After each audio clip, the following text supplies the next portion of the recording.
Well, that's interesting. It's kind of a mixed bag because, of course, the press, the media hoops it up as being a great thing because it's like a giant free trade area, free market area, which in a sense it is. It'd be a supposedly free movement of capital and labor and goods within Europe.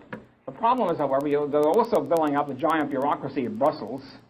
They're also interfering. It means more statism within the countries. For example, the countries in Europe which have low tax levels are being urged by the Brussels establishment to increase their taxes to equalize with other countries, say. So you have a tax increasing stuff, plus you have a very dangerous situation, namely the European monetary unit with the European Central Bank looming up.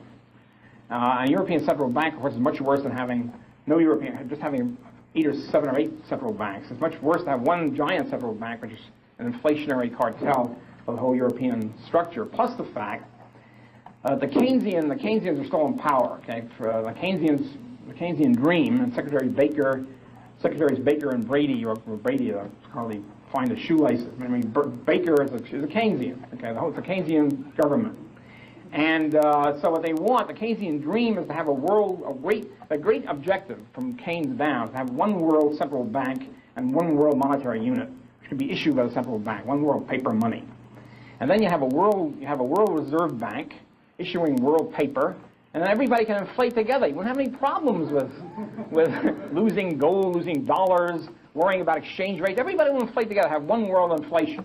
They managed, of course, brilliantly by the world economists. And then, of course, you'll have there'll be a one world runaway inflation, which would be really horrendous, much worse than the Argentinian runaway inflation.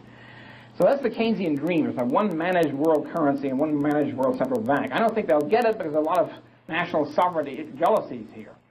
But, I mean, that's always the threat. So the threat of a united Europe is to have a European central bank. Unfortunately, Mrs. Thatcher is against it, probably because she has monetarist economic advisors. The one good thing about monetarism is they're opposed to a Keynesian world central bank. So anyway, that's the... so it's sort of a mixed bag, you know. It's good in some sense and bad in others.